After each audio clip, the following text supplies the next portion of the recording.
waktu itu dibilang, Didi tuh cuma jago marketing doang gitu, barangnya biasa aja gitu. Wow. Mungkin emang barang gue jelek kali ya gitu. Emang mungkin produk gue memang gak berkembang kali ya gitu. Menjadi entrepreneur, jangan kebanyakan gengsi dulu di depan gitu. Kita juga harus mengendalikan ego kita. Produk kita atau brand kita akan terdevelop seiring dengan development dari pribadi kita gitu. Kalau orang gak mau dibilangin ya produknya akan stagnan di sana.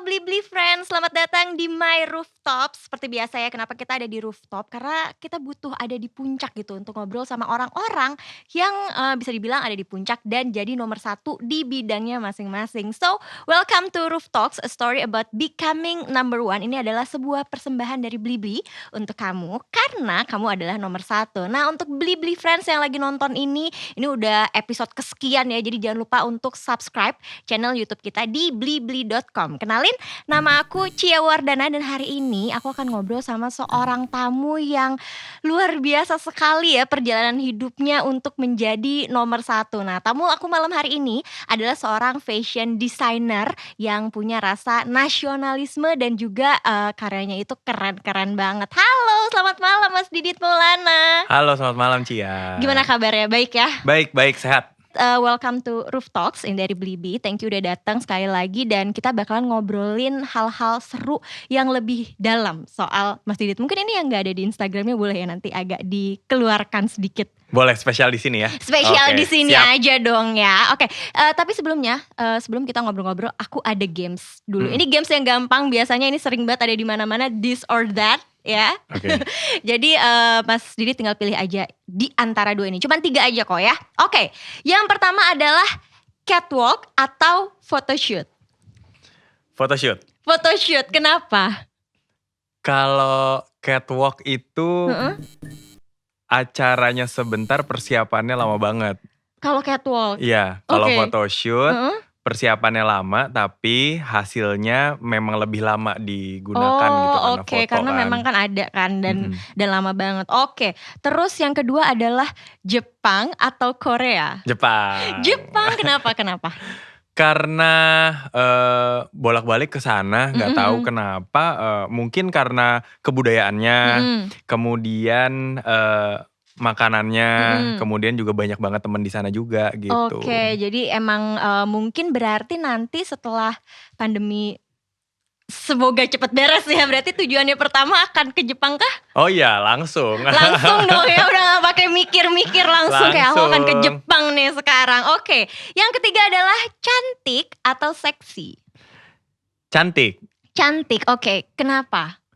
karena cantik itu relatif banget ya gitu. Nah, tetapi kalau cantik itu biasanya dia memiliki satu ketertarikan yang lebih masuk untuk standarisasi aku sih.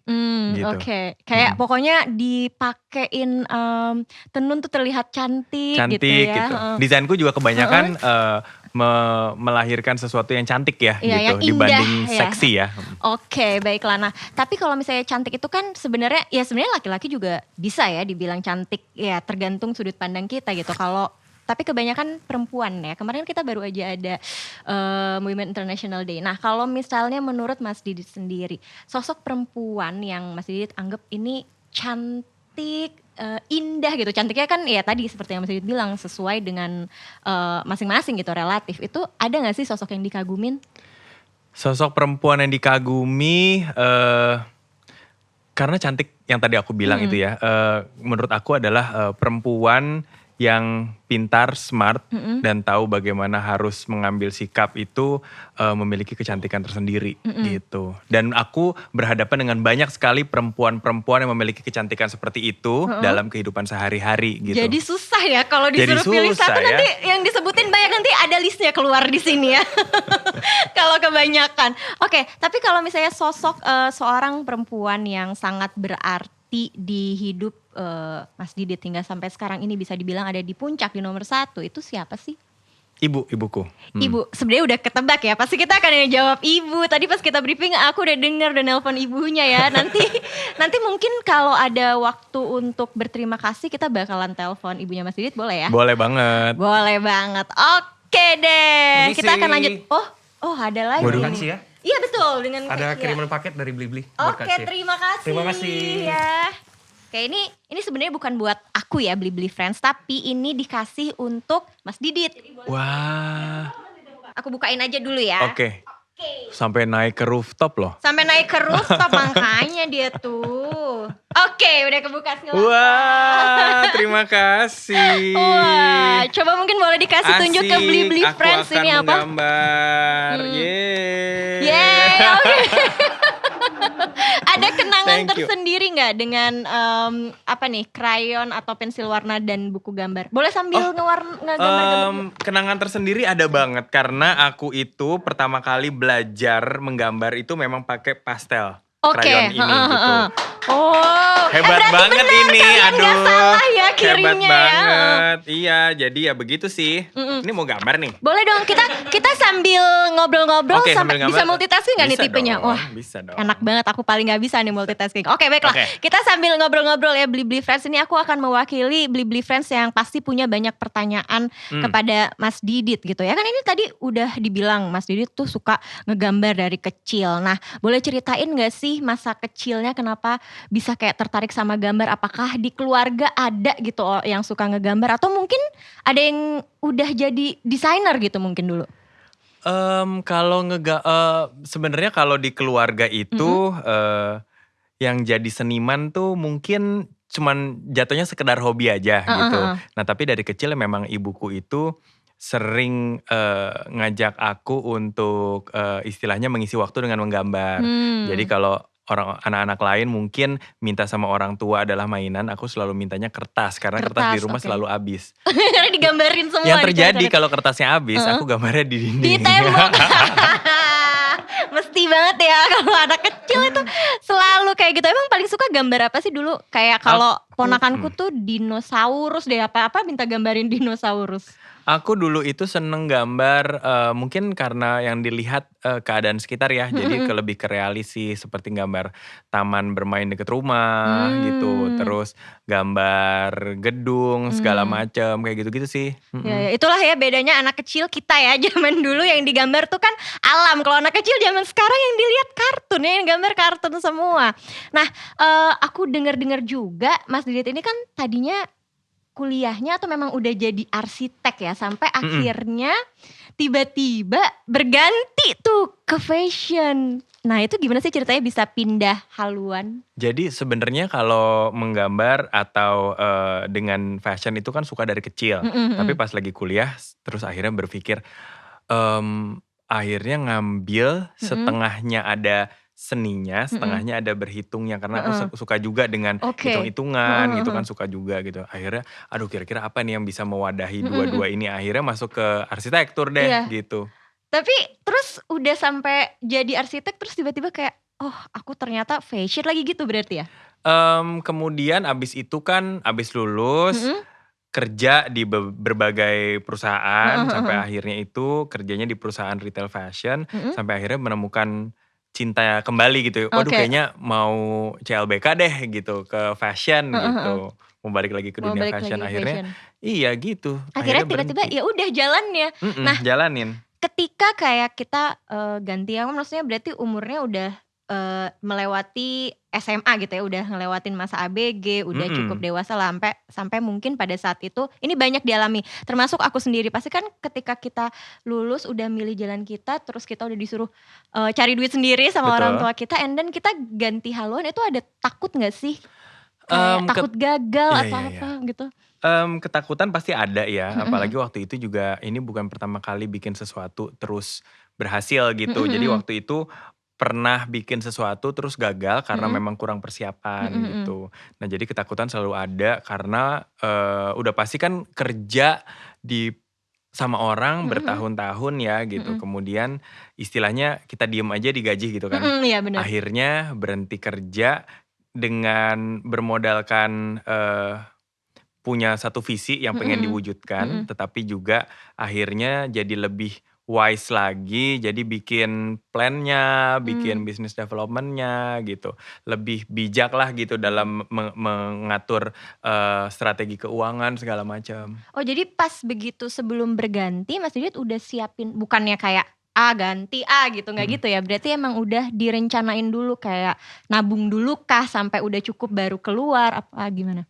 Iya, jadi memang saat itu adalah, Mhm. eee, investasi yang atau modal yang harus dikeluarkan di awal sudah pasti adalah, ide ya, Mhm mhm. konsepnya mau Mhm bikin apa. mhm. Nah, habis itu juga riset dulu nih, Mhm. riset pasar. Kita mau jualannya ke siapa sih? Mhm Mau mhm. jualan di harga berapa sih? Mhm mhm. Gitu. Nah, karena waktu itu kan memang karena fokusnya di tenun ikat, jadi mungkin 10 tahun yang lalu itu, belum seperti sekarang. Kalau Mhm sekarang mhm. kan ready to wear dengan tenun ikat atau Mhm batik sudah mhm. banyak, saat Mhm. itu belum gitu. Mhm. Jadi memang ada beberapa proses edukasi dan segala macam. Nah, itu yang memang jadi consideration juga.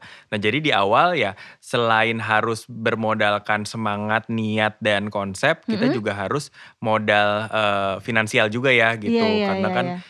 kalau misalnya memang udah jalan gitu, bisnisnya mau nggak mau kita harus bisa memiliki kemampuan untuk menghidupi diri sendiri dulu nih Mhm selama mhm. beberapa bulan Mhm. sebelum si brand-nya ini perform atau Mmm. istilahnya bisa menghasilkan keuntungan lah untuk kita gitu. Oke, berarti kalau misalnya kamu memang ternyata nih ya Blibli Friends, aduh ternyata ini, aku pengen banget punya kecintaan yang lain selain pekerjaan yang sekarang, jangan lupa untuk riset dulu, jangan main-main terus langsung tinggal aja. Bener. Bener ya, entar itu susah. Ya dan itu memang, karena kalau misalnya kita lihat sosial Mhm. media nih gitu Mhm. ya, sepertinya yang banyak di-expose itu adalah para entrepreneur yang sukses Mhm gitu. mhm. Nah, kalau yang gagal pasti tidak mendapat tempat Iya di iya iya iya. maksudnya orang tidak kurang melihat ke Iya sana. iya iya. Tetapi justru aku itu, di sosial media itu aku gunakan sebagai, media untuk mengekspos kegagalan juga gitu. Karena dari Mmm. kegagalan kita bisa maju dan berkembang. Justru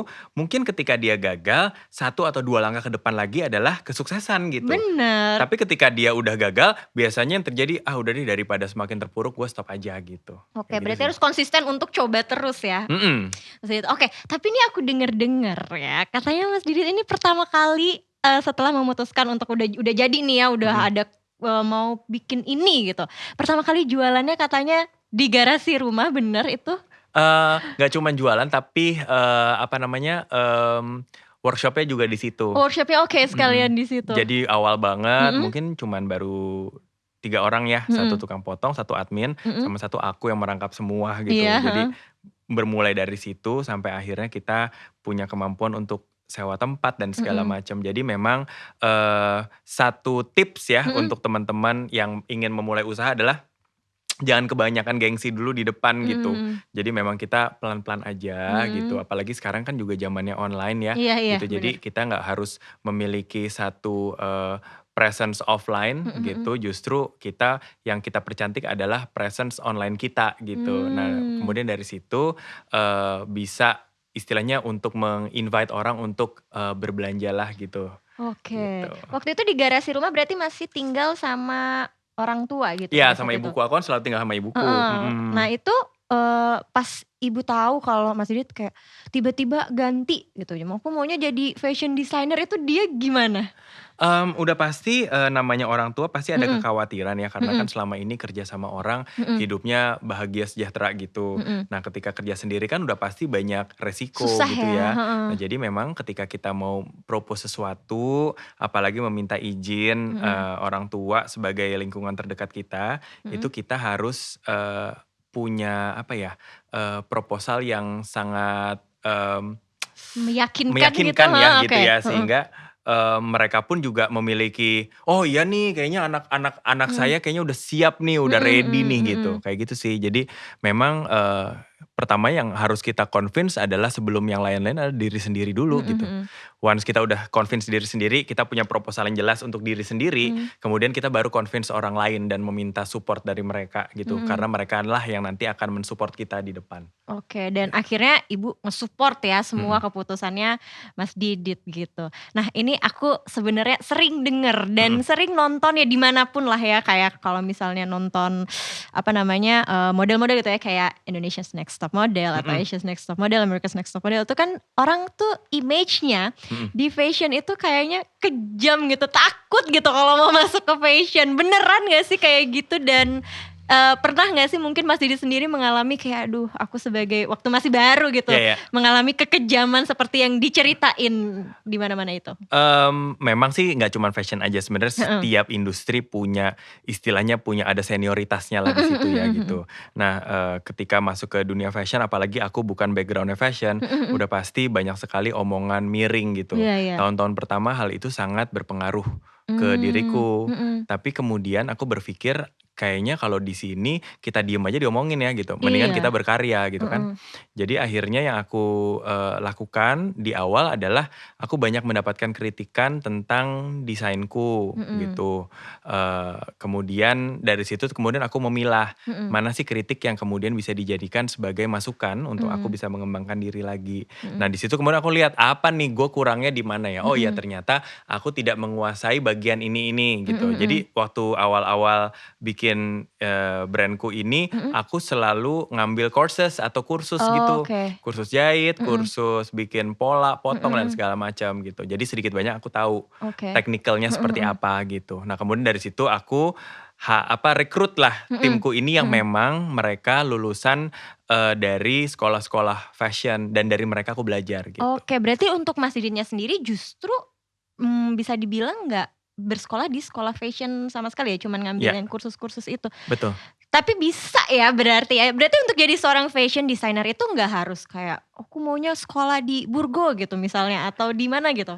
Mmm, akan lebih baik Akan lebih baik akan ya? lebih Heeh, baik banget kalau mhm, memang mereka, apa ya, istilahnya adalah sekolah di sekolah yang memang, fokus di dunia mmm, tersebut gitu. mhm, Nah tetapi waktu itu akhirnya aku memutuskan mengambil kursus karena satu, terkait biaya mhm, gitu mhm, kan, mhm, dan kedua terkait waktu juga gitu. Aku mulai, bikin brand ini kan nggak istilahnya udah mhm. nggak muda ya Iya, gitu. iya, Jadi aku berpikir adalah, aku coba ngambil kursus mhm, selama beberapa mhm. bulan, kemudian aku bekerja sama dengan tim yang memang mereka sudah, expertnya di situ, udah ahlinya di sana gitu. Oke, wow luar biasa, boleh kasih tepuk tangan gak sih?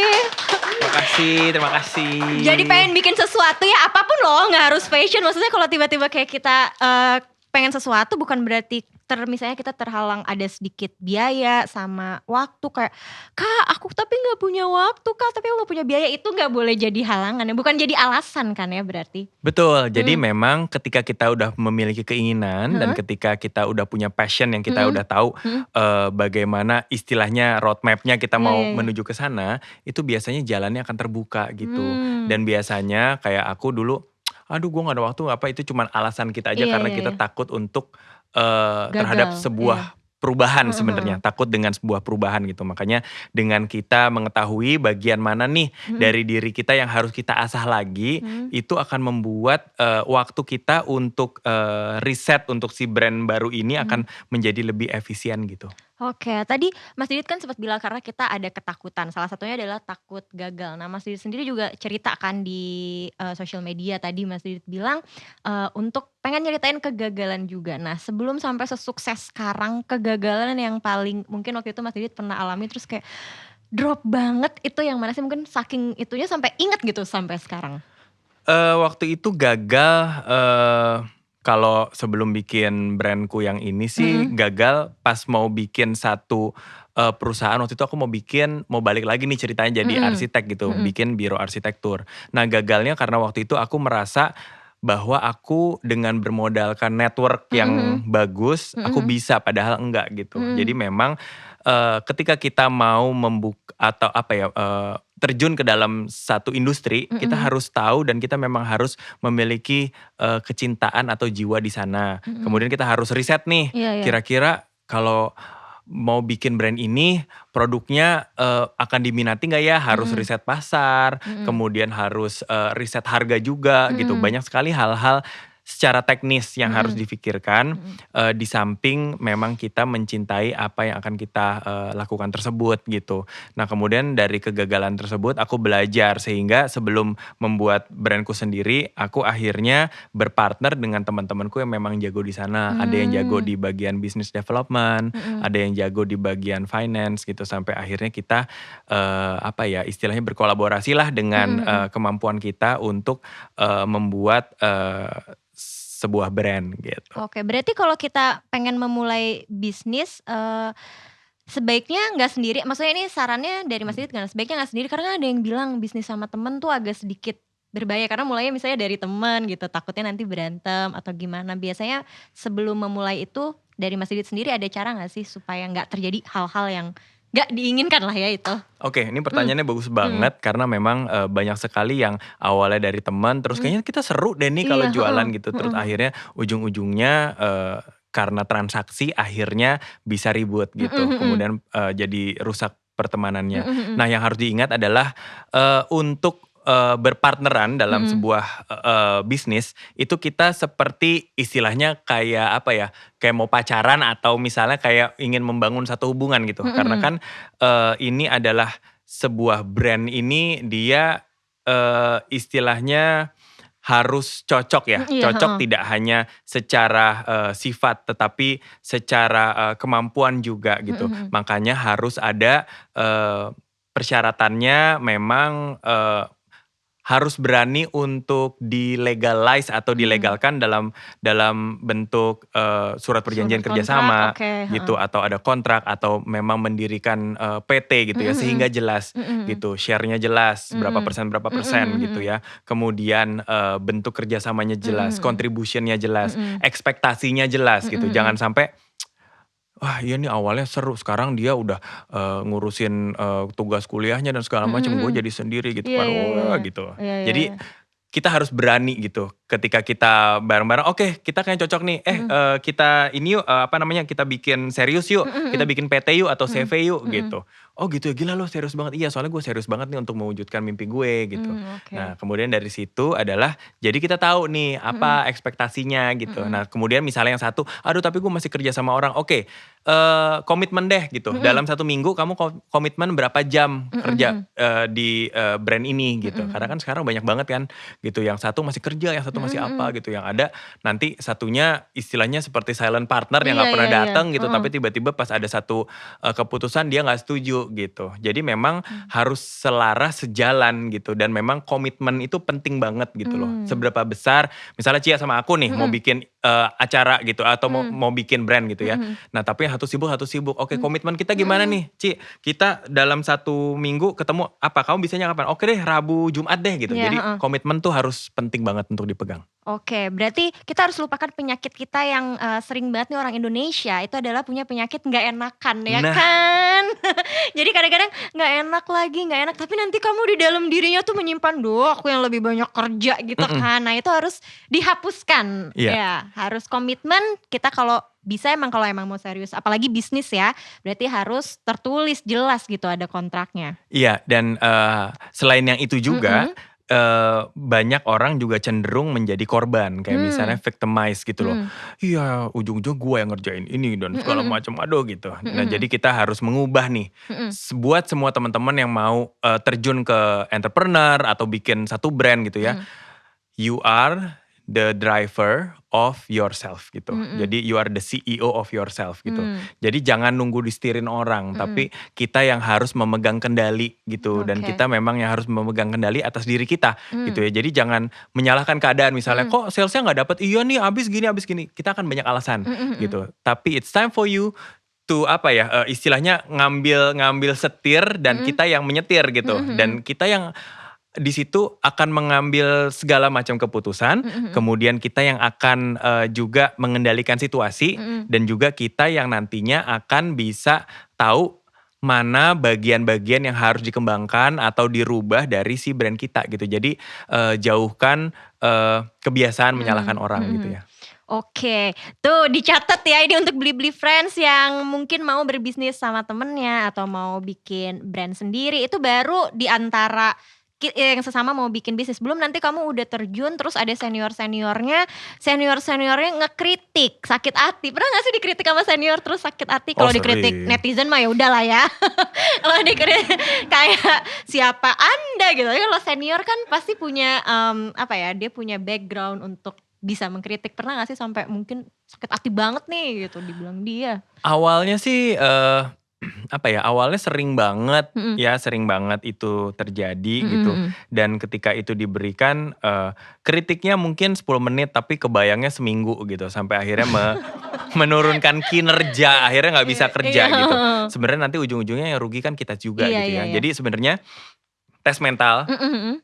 kritik itu Perlu ya berarti tapi harus ada gitu. Dan memang seorang entrepreneur itu dia harus berdiri di antara keberhasilan dengan keputusasaan gitu. Biasanya kalau udah bagian sedih-sedihnya, aku sedih dan segala macam, bagian putus asa gitu. Tapi semuanya tuh harus dijalankan gitu. Karena nggak mungkin kita bisa mengendarai, istilahnya apa ya, kita bisa menjalankan si bisnis akan lebih berkembang lagi kalau kita tidak kita tidak terbiasa dengan ada gangguan-gangguan kecil di Iya, tengah iya, jalan iya. gitu. Berarti gak boleh lemah ya, jangan dikasih tahu sedikit sakit hati keramas, di kamar mandi nangis gitu kayak sinetron, jangan ya. Tapi contoh kritiknya itu ada gak sih, kayak gimana sih contohnya misalnya? Biasanya kritik ada yang, kalau aku sih lebih seneng kalau kritik langsung diomongin gitu. Karena kalau kritik yang langsung diomongin tuh memang istilahnya apa ya, jatuhnya itu memang untuk kebaikan kita gitu. Tapi banyak juga waktu itu aku mendengarkan kritik-kritik buat aku tapi disampaikan ke orang lain gitu. Ujung-ujungnya nyampe ke aku juga gitu. Jadi ngomongin di belakang ya kalau itu Iya, ya? nah itu buat aku adalah, padahal kenal orangnya Iya, gitu ya. Di situ sih awalnya gimana sih gitu. Tapi abis itu aku berpikir, oh mungkin memang benar, mungkin memang aku harus belajar lagi gitu. Mungkin memang waktu itu dibilang, Didi tuh cuma jago marketing doang gitu, barangnya biasa aja gitu Wow, di terus awal oke. gitu. Nah terus tapi akhirnya aku, nah gini, menjadi entrepreneur atau punya brand itu kita juga harus mengendalikan ego kita. Ya, jangan kita maunya bener sendiri gitu. Wah enggak, barang gue udah bagus, enak aja udah ngomongin gini-gini Iya, gitu. iya, iya.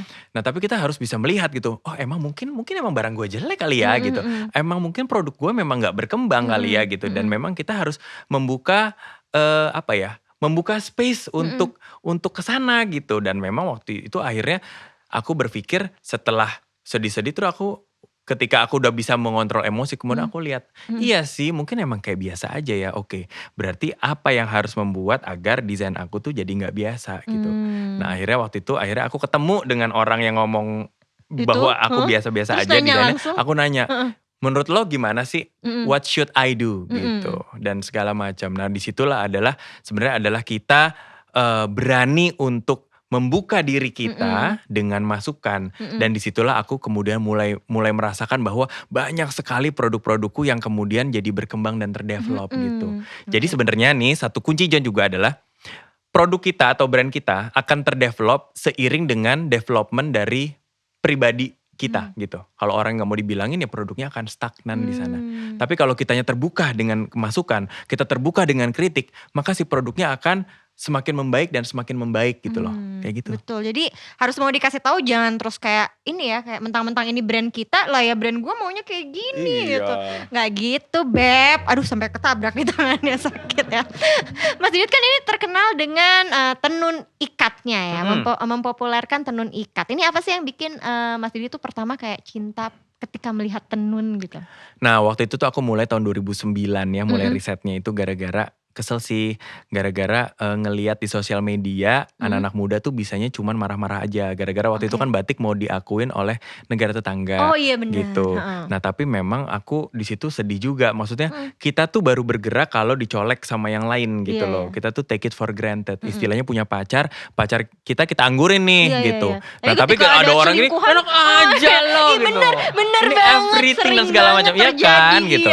Nah waktu itu mungkin ya batik dan yang lain-lain tuh kita tiap hari ngelihat, kenapa sih kayaknya, maksudnya kita punya satu rasa bahwa udahlah ini kan gak akan kemana-mana gitu. Iya, Ternyata iya. ada yang lebih cinta gitu kan, kita baru dakdikduk di situ Iya, ya. heeh. Kemudian waktu itu bapernya bareng-bareng lagi kan, Iya, marah-marah rame-rame gitu kan. se-Indonesia ya kan, Dan heeh. telat gitu loh, Mmm. hobinya telat. Nah makanya waktu itu aku berpikir udahlah daripada nanti di depan apa ya, waktu itu aku berpikir, gue gak mau nih ngelihat generasi anak muda Indonesia bisanya cuma telat dan marah-marah doang Mhm, gitu. mhm. Sedangkan banyak banget Iya, iya, iya. kita punya apa ya, istilahnya kebudayaan gitu ya, gak cuman baju tapi Mhm, tarian mhm. gitu ya, dan seni rupa yang lain gitu, dan itu Mhm. keren-keren banget. Dan Mhm. waktu itu aku berpikir udah deh gue mau coba kenalin nih Mhm, sama mhm. anak-anak muda bahwa ada selain batik tuh ada tenun ikat loh Iya, gitu iya, yang iya. keren juga Mhm. gitu. Jadi waktu itu ya mulai pertama kali masukin pelan-pelan gitu. Oke, sampai sekarang, terus dipakai dan, susah ngomongnya, modern ya semakin lama, walaupun kan kalau dulu mungkin pada saat itu orang-orang ngelihatnya, "Duh, batik atau Mhm. tenun yang Mau kondangan lo Ci iya gitu mau kan. kondangan gitu kan." Sekarang enggak, dipakai ke mall pun bisa ya, jadi sans gitu. Nah, tapi susah nggak sih jadi seorang fashion designer terutama dengan, kain-kain dari Indonesia gitu, dan fashion di Indonesia sendiri tuh gimana sih menurut Mas Didit? Nah kalau misalnya susah atau enggak kan Mhm. balik lagi tergantung niat ya Mhm, mhm. gitu. Jadi memang di awalnya memang susah nih Mhm. mencari apa ya, istilahnya pengrajinnya itu nggak seperti sekarang. Kalau Mhm, mhm. sekarang pengrajin itu banyak banget di sosial media. Iya. Zaman dulu aku dan tim tuh kita harus jalan ke daerah-daerah Mhm. gitu ya, ke Bali, ke Jepara gitu ya, untuk bertemu dengan para perajin-perajin ini Heeh, gitu. heeh. Nah kendalanya awalnya di situ. Mhm. Kemudian juga membaca market pasar gitu Mhm. ya. Jadi memang kalau untuk main fashion itu kita harus tahu taste orang Indonesia seperti apa sih Mhm, gitu. mhm. Tapi sedikit bocoran nih, Mhm. memang taste kita itu gampang banget untuk apa ya, disetir sebenarnya gitu. Mhm. Dengan resep yang jelas, Mhm. dengan tren yang tepat gitu Mhm. ya. Maka istilahnya adalah customer behavior-nya tuh bisa kita arahkan lah Mhm, gitu mhm, mhm. dengan tepat gitu.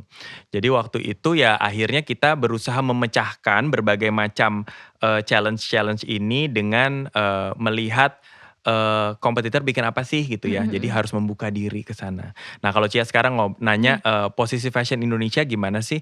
Posisi fashion Indonesia udah pasti sangat diperhitungkan di Mhm. dunia ya, karena kita apa namanya, one of the largest population di Mhm, dunia mhm. gitu. Nah kemudian kalau kita ngobrolin tentang modest fashion Indonesia tuh development-nya yang ketiga terbesar tertinggi di dunia Mhm. setelah United Emirates Arab dengan Turki gitu. Yang ketiga itu Indonesia. Itu Oh, untuk oke. modest fashion Heeh, heeh. gitu. Dan kalau untuk fashion yang lainnya juga kita sangat diperhitungkan di dunia fashion dunia ya gitu.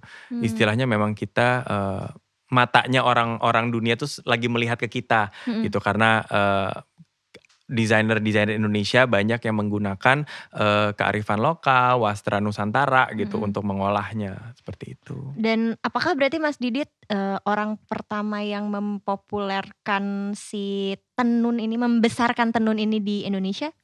Kalau untuk sebelum aku sih banyak sekali ya. Mhm, Jadi mhm. desainer-desainer senior itu memang sudah mungkin sudah bermain di sana Mhm, gitu. mhm. Tapi untuk bikin ready to wear tenun ikat mungkin brandku adalah salah satu yang pertama saat itu ya Mmm. gitu. Kalau sekarang sih udah banyak, banyak banget. Oke, tapi kalau untuk fashion designer sendiri nih, ada nggak sih yang Mas Didit look up dulu? Pasti kan ketika mau jadi seorang fashion designer ada juga dong, yang, "Aduh aku suka nih sama si ini." Itu ada nggak sih?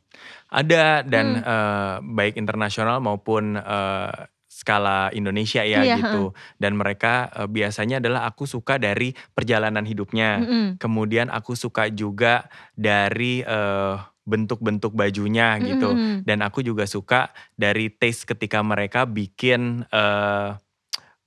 karya kayak gitu sih. Mhm. Mhm. Ada boleh disebut nggak sih atau dalam hatiku saja? Kalau di luar sih aku Heeh. suka Tom Ford, Mhm. kemudian aku suka Valentino gitu Mhm. ya. Kemudian kalau di Indonesia aku suka Mas Bian, Mhm. Mama Gea gitu, Bang Edo ya, eee, Samuel Watimena, banyak banget desainer-desainer Indonesia yang memang menginspirasikan dalam berkarya gitu. Oke, dan sekarang Mas Didit yang jadi inspirasi dong Aduh ya, untuk amin. anak-anak muda. Ih, seneng banget, aku pengen juga bisa kayak gitu. Anak-anak muda kesannya gue tua gitu Iya, ya, iya, iya. jadi Iya inspirator kan, tuh udah loh tua. kan seumuran juga Oh ya bisa jadi seumuran, inspirasi milenial ya loh, kan? akhir.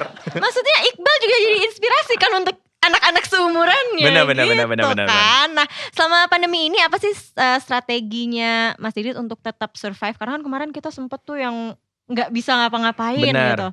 Nah jadi di awal itu memang kita berserah ya gitu. Mungkin ada satu titik di mana manusia itu punya planning, tapi keadaan akhirnya tidak mengizinkan gitu.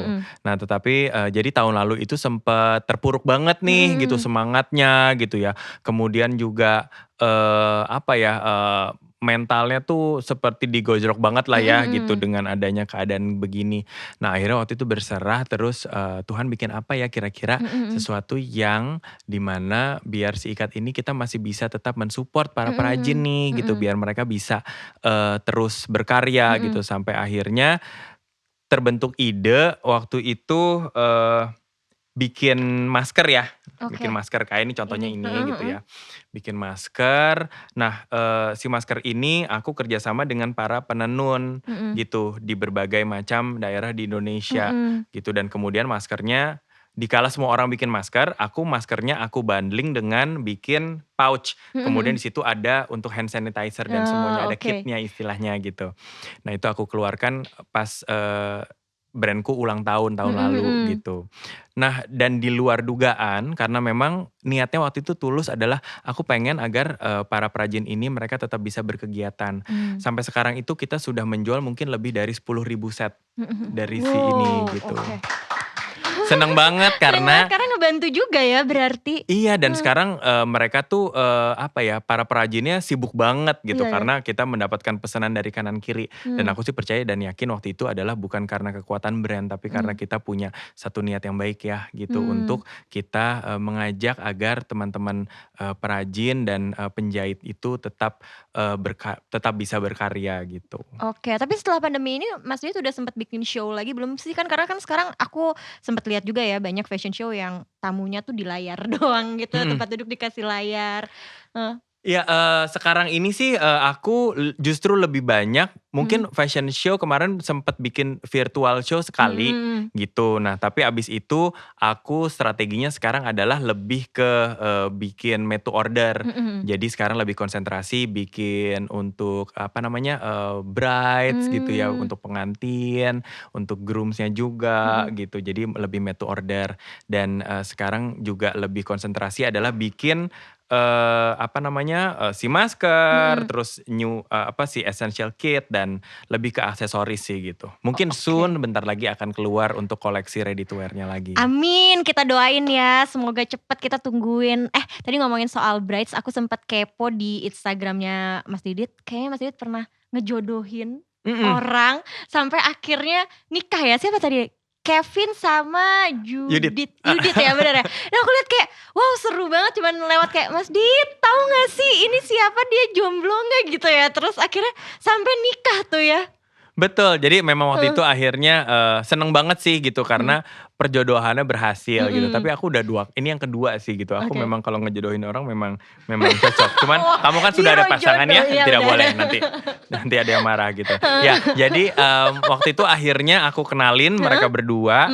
Kemudian dalam 2 bulan akhirnya mereka cocok, terus jalan bareng sampai akhirnya kemarin akhir tahun lalu bilang Mas Didit kita kayaknya mau bikin baju pernikahan nih di Mas Didit gitu. Jadi apa ya seneng banget sih gitu karena dari sebenarnya banyak hal yang bisa kita lakukan hanya dari small gesture gitu loh. Jadi dari sesuatu yang padahal aku cuman nge-WhatsApp jadi aku istilahnya cuman memperkenalkan via online aja terus akhirnya bisa jadi apa ya satu hubungan yang sangat serius gitu ya. Luar biasa sekali kalau kata orang itu udah dapet tempat ya di surga yang jodohin orang soalnya. Amin.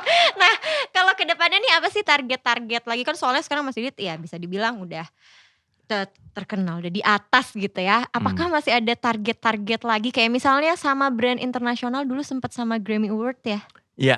Itu gimana? Oh yang dulu itu jadi seiring berjalannya waktu tanpa kita sadari ternyata apa yang kita bangun kemudian membuat sebuah ketertarikan dengan pihak luar gitu. Hmm. Kemudian dunia internasional melihat, termasuk juga ketika waktu itu bekerja sama dengan sebuah brand untuk membuat satu tas Mm-mm. ya yang akhirnya digunakan di Grammy Awards tahun Mm-mm. 2016 untuk Oh. salah satu goodie bags untuk nominator. Oke, nah kedepannya ada gak sih yang mungkin ya skala nasional atau internasional dilakuin? Aku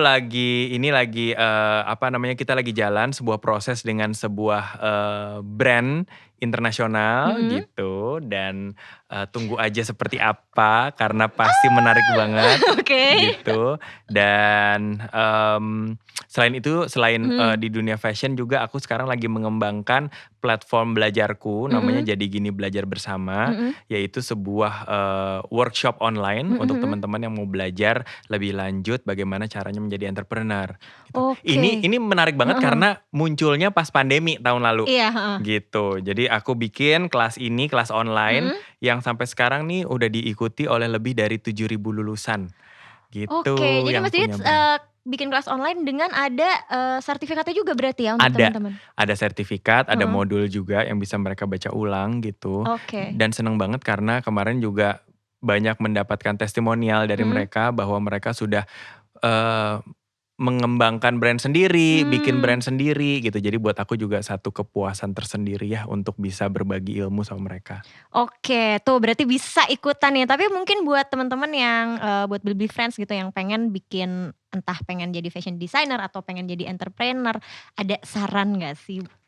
Sarannya adalah Mm-mm. satu, kita harus menyiapkan tidak hanya dari segi modal, Mm-mm. tapi dari segi mental juga Mm-mm. gitu. Seperti yang tadi kita bahas ya Ci, Mm-mm. bahwa harus kuat mental, Mm-mm. kemudian membuka diri sebesar-besarnya dengan untuk kritikan Mm-mm. gitu. Dan ingat bahwa entrepreneur itu harus bisa berdiri di antara kesuksesan dan keputusasaan. Jadi dia harus bisa bermain di antara dua itu gitu.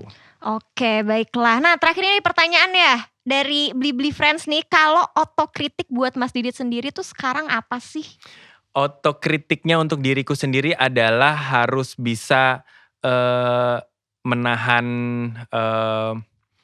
untuk bisa menahan ya gitu. Mm-mm. Menahan apa sih gitu. Satu adalah menahan awal-awal itu misalnya kita gak suka akan sesuatu, kita Mm-mm. langsung ngomong gitu. Tapi sekarang aku menahan Mm-mm. untuk memprosesnya dulu Mm-mm. di dalam diri sendiri gitu Mm-mm. ya. Dan kemudian setelah biasanya kan kalau kita marah-marah tuh setelah emosi turun baru bisa berpikir netral Iya gitu. benar. Nah jadi dari situ kita berikan waktu untuk diri sendiri memproses kejadian yang terjadi gitu. Jadi ketika seneng jangan seneng banget, ketika marah jangan marah banget gitu. Jadi harus ditahan aja dulu gitu. Kemudian setelah kita bisa memprosesnya dengan baik baru deh. Oke, berarti dulu gampang bocor ya itu kayak. Oh bocor halus, bocor gede juga. Bocornya gede langsung meledak gitu ya. Kalau sekarang bisa manage kebocorannya di manage gitu ya. Oke, baiklah itu dia aku harus belajar. Karena aku juga kalau marah tuh langsung marah aja gitu ya. Karena ternyata gini, bener orang yang bilang bahwa semua hal akan datang ke dirimu sebagai ujian gitu. Nah kalau kamunya gak lulus-lulus di sana, ujiannya akan terus datang dalam bentuk yang sama.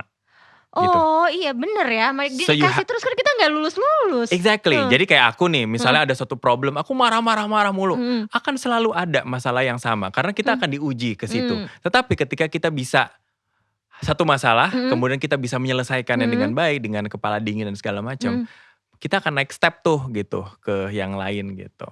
Oke, wow aku banyak banget belajar ya. Aku aja banyak belajar nih hari ini. Apalagi Blibli Friends pasti banyak banget ilmu yang bisa kita kita ambil dari Mas Didit. Nah buat Blibli Friends yang lagi nonton juga, tentunya kita juga punya hadiah dari Blibli buat kamu. Jadi aku mau kasih hadiah. Hadiahnya adalah kalian tinggal jawab di kolom komen dulu. Kok hadiahnya adalah? Caranya adalah maksud aku kalian tinggal jawab di kolom komen. Siapa yang paling cepat dan benar itu yang akan dapat hadiah voucher dari Blibli. Masa gak mau, lumayan ya asik, buat hari belanja gini di ya. Blibli ya kan. Nah pertanyaan pertama ini tadi kita udah sempat ngobrol. Mas Didit itu sempat membuat sesuatu yang digunakan dalam ajang Grammy Awards 2016. Nah, benda apakah itu? Tadi pokoknya bendanya dibuat bisa nampung isinya macam-macam hadiah ya di Nah. event itu. Pintar. Pintar ya, ini gampang banget masa nggak tahu ya. Terus yang kedua tadi juga kita udah sempet bahas di awal, aku sempet tanya ke Mas Didit, di manakah Mas Didit pertama kali berjualan atau punya workshop sendiri saat memulai karir sebagai fashion designer? Wah, gampang banget deh ya jawabannya. Tinggal tulis di kolom komen, nanti yang paling cepat akan segera dihubungin sama tim Blibli ya, jangan push aku, push tim Bliblinya ya. Nah, tadi kan kita udah bahas soal support system juga ya Mas Ya. Didit. Nah, berarti kalau support systemnya Mas Didit yang paling selalu ada dan hadir adalah Ibuku. ibu ya, berarti boleh dong. Gimana kalau sekarang kita masuk ke segmen berikutnya yang namanya adalah thank you call. Jadi di sini kan bisa dibilang untuk mencapai sebuah kesuksesan pasti akan ada support system. Orang-orang yang mendukung karirnya, mau tadi karirnya dari udah mantep nih tiba-tiba pengen ganti ke hal yang lain gitu. Tapi terus malah didukung dan dikasih kesempatan gitu. Nah, boleh kali kita telepon ya Ibu. Boleh? Sambil ngucapin terima kasih karena udah mendukung. Seberapa sering sih nelpon ibu biasanya? Karena satu rumah Rumah ya, ya jadi gitu. Biasanya sih kita seringnya WhatsApp gitu. Seringnya WhatsApp, karena ngobrolnya di rumah ya? Iya, karena ngobrolnya di rumah dan sekarang juga karena kebanyakan WFH juga, jadi waktu dengan orang tua jadi lebih banyak ya. Iya, oke baiklah. Coba kalau ngomong I love you dan thank you sering gak sih tipe yang mana? Karena aku tipe yang jarang ngomong I love you dan Aku thank tuh you ke orang tua. kalau ngomong susah gitu, tapi biasanya menyampaikan lewat tulisan gitu. Oke, kali ini kita coba ya di telepon ya dengan kata-kata ya. Coba jeng jeng jeng jeng, Jeng, ya kan jeng. suka kayak gitu. Kalau aku sih gengsi ya, kadang-kadang ngomong sama mama makasih gitu kan kayak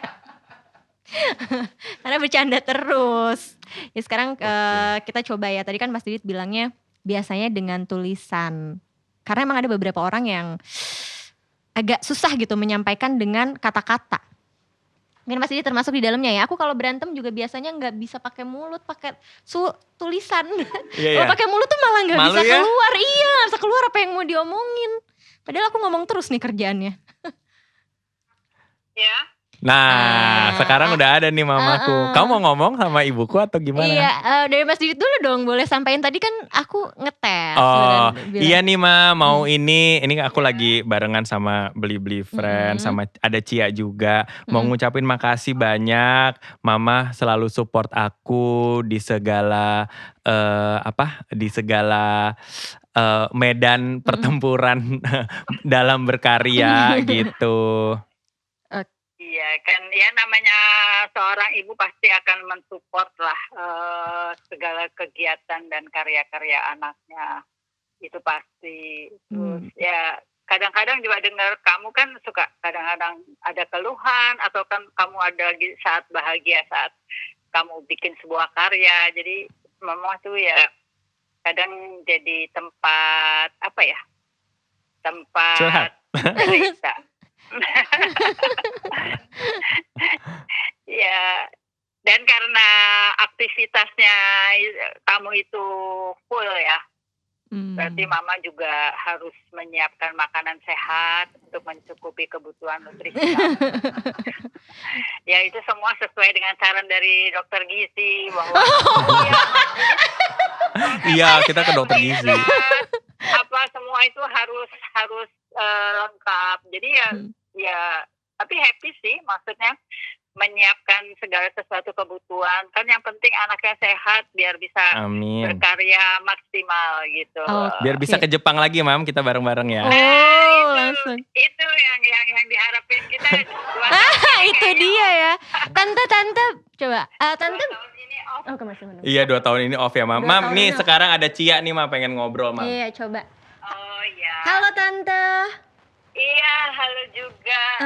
Tante aku Cia. Tante kan apa namanya tadi bilang katanya sibuk kan Mas Diditnya. Berarti Oh iya. berarti pas full ya. Berarti pas WFH ini Tante seneng dong. Soalnya kan Mas Didit di rumah terus jadinya.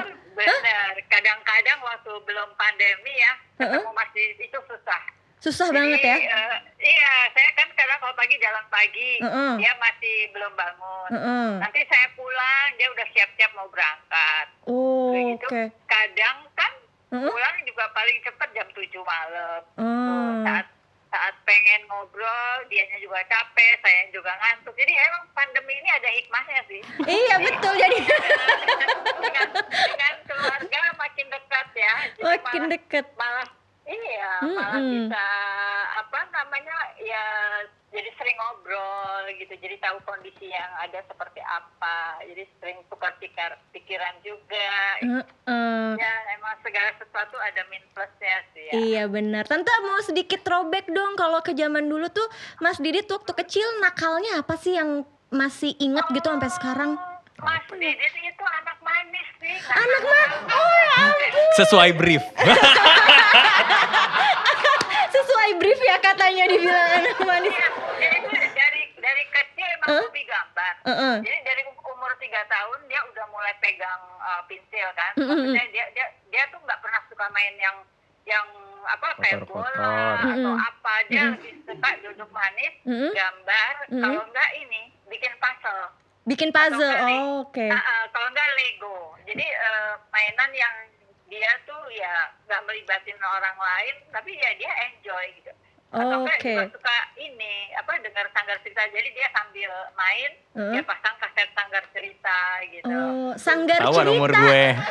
Ada suatu masa. Sanggar cerita itu ceritanya kan banyak banget. Oh, Pokoknya gitu. Setiap kali ada ini pasti beli gitu loh buat teman dia. Emang udah seneng gambar dari kecil. Malah dulu waktu TK itu juara TK kecil, malah 4 tahun setengah dia udah juara gambar tingkat DKI. Waduh. Ini masuk mamah-mamah banget ya cerita anaknya ya. Oke. Tapi kan katanya masa kecil. Iya benar. SD dia mulai suka gambar di orang perempuan terus pakai baju apa gitu. Itu dia SD udah mulai suka gambar. Oh ya, berarti memang udah dari kecil ketahuan ya sebenarnya. Iya, emang udah kelihatan banget bahwa itu udah hobi banget ya buat gambar-gambar ya. Tante, satu pertanyaan serius nih terakhir dari Cia ya. Tante kan waktu tadi udah sempat tanya sama Mas Didit. Waktu itu Mas Didit udah sempat jadi arsitek dulu, udah kerja bener gitu ya. Udah penghasilannya ada, tiba-tiba pengen ganti, pengen ulang, pengen jadi fashion designer, mau mulai lagi dari nol. Ketika itu sebagai orang tua, Tante gimana sih menghadapi ya seorang anak yang mungkin aku pengennya ganti nih kerjaannya gitu? Aku kalau sama Mas Didit selalu segala sesuatu aku balikin ke dia. Jadi kayak dulu dia sekolah arsitek. Ternyata dari mulai jadi arsitek itu dia sama sekali nggak pernah berkecimpung di dunia arsitek ya. Jadi awalnya lulus kan di stasiun TV 3 tahun setengah, terus juga di retail segala macam. Nah, saat dia mau mulai merintis Ikat Indonesia, saya bilang waktu itu dia sebetulnya masih kerja, tapi di Sambi. Terus saya bilang gini, kalau emang kamu yakin bahwa itu udah ini kamu, passion kamu buat jalanin hidup kamu, ya udah jalanin gitu. Tapi semuanya harus ada tanggung jawabnya. Jadi saya semua ke anak-anak tuh biarkan mereka memilih karena mereka tahu jalan hidupnya seperti apa gitu. Oke, baiklah. Ya, alhamdulillah ya, namanya sekarang hasilnya ya. Pastinya doa, pastinya kan ya doa kita selalu ngiringin langkahnya anak-anak. Ya alhamdulillah semuanya berjalan lancar. Oke, terima kasih ya Tante. Nggak banyak soalnya loh orang tua yang bisa mendukung semua keputusan anaknya, demokratis gitu ya Tante ya. Iya, alhamdulillah bisa dijalanin semua. Oke, Tante sehat-sehat selalu ya Tante. Terima kasih banyak ya. Oke. Ya, thank you Ma. Yuk, bye. Waduh, emang enak banget ya kalau punya orang tua yang bisa ngedukung keputusan kayak, karena kan ada yang kayak beda-beda, kayak dulu papaku tuh maunya aku masuk IPA. Ya anaknya maunya ngedance, gak bisa masuk IPA, ya bye gitu ya.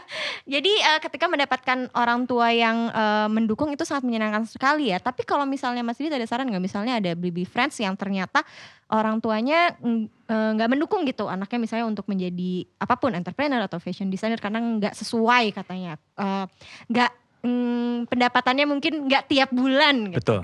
Nah biasanya adalah itu berarti satu strategi yang memang harus dimiliki oleh seseorang untuk meyakinkan lingkungannya agar bisa mendapatkan restu gitu. Apakah dengan membuat sebuah proposal serius tentang apa yang mau dia lakukan, sehingga nanti mah, pah, aku mau meeting dong, meeting gitu. Apaan sih gitu. Nah, biasanya orang tua itu dengan melihat anaknya memiliki satu kejelasan apa yang ingin dilakukan dan juga satu proposal yang sangat matang dengan apa yang akan dia jalanin, nah itu biasanya akan merubah hatinya gitu ya. Tapi kalau misalnya lagi ini, "Ma, pokoknya aku gak mau, aku mau jadi desainer, aku mau gini gitu." Tapi tidak dibarengin dengan satu penyakinan yang istilahnya serius gitu ya. Orang tua juga mikir, aduh apa bisa makan kamu nak gitu misalnya kayak gitu ya. Nah tapi sekarang kalau aku lihat sih anak-anak sudah diberikan istilahnya apa ya, kita sudah diberikan banyak keleluasan untuk memilih sih gitu. Karena mungkin lingkungan juga gitu ya. Sehingga para orang tua juga kemudian sudah memiliki satu wawasan bahwa oh iya nih gitu, ternyata dari menjadi seorang apa gitu ya bisa membuahkan hasil gitu. Karena sekarang kan sudah banyak contoh soal istilahnya generasi-generasi kita yang duluan merintis tuh sudah bisa menjadi satu contoh soal untuk generasi mendatang bisa mengambil contoh soal tersebut sebagai bahan pertimbangan orang tua gitu. Oke, baiklah, itu dia, boleh dicatat ya Blibli Friends. Dan satu lagi, kalau kamu pengen tahu Sanggar Cerita itu apa, mungkin googling ya abis ini ya. Aku juga akan googling abis ini. Anak 70-an tahu sih. Oke, baiklah, sebelum kita berpisah ini aku ada sebuah apa ya, bisa dibilang ini adalah number one card buat Mas Didit. Jadi ini ada message di dalamnya. Ini akan aku bacain. Ada di dalam sini ya? Ini by the way gambarnya sudah jadi. Wow, boleh dilihat. Wow. Itu lihat. Cia pakai ikat. Oh iya, rambutnya udah gini-gini. Oke, bagus banget ya. Terima kasih ya Mas Didit. Ini boleh buat aku gak sih? Wow, boleh, bisa. Terus pengen buat aku gak? Wow, oke, baiklah. Jadi ucapan terima kasih dari aku dan juga blibli.com itu berupa sebuah rap. Karena aku pengen jadi Lisa Blackpink tapi gak kesampean. Wih, wah, keren banget nih. Aku mau videoin. Kalau jujur. gitu. Jangan dong, agak deg-degan nih jadinya. Oke, baiklah. Jadi deg-degan loh aku di videoin. Oke, music. Yes. Aha, yeah. Di sini Cia, ada Mas Didit, kita di Blibli Rooftop. Oke, aku akan mulai nge-rap sekarang. Aku malu jujur, tapi mari kita mulai. Dulu dia arsitektur muda, terjun ke fashion, oke juga. Tenun Nusantara, kebanggaan kita, dibikin keren di tangannya. Dari Indonesia untuk dunia, itulah dia karya-karya Didit Maulana. Jangan pernah berhenti berkarya sampai kapanpun juga. Jadi inspirasi bagi kita semua dong Mas Didit. Yeay! Boleh, keren. Aduh, aku mukanya merah banget ya pasti. Malu. Keren. Terus dari Blibli ini emang suka spesial ya. Baiklah, ini adalah thank you cardnya. Ini aku mewakili Blibli. Katanya harus dicap untuk diberikan sebagai kenang-kenangan bahwa bukti Mas Didit adalah nomor 1 dan udah ngobrol bareng kita di Rooftop. Terima kasih. Oke. Yeay. Aku sampai masih gemetaran. Aku tuh tiap nge-host ini bagian paling gemetaran adalah disuruh ngasih thank you card. Deg-degan karena semua tamunya tuh yang nomor satu. Aku sampai kayak masih marah gak sih mukanya? Kamu juga nomor 1 tahu. Oke, baiklah. Di hati suamiku ya, semoga.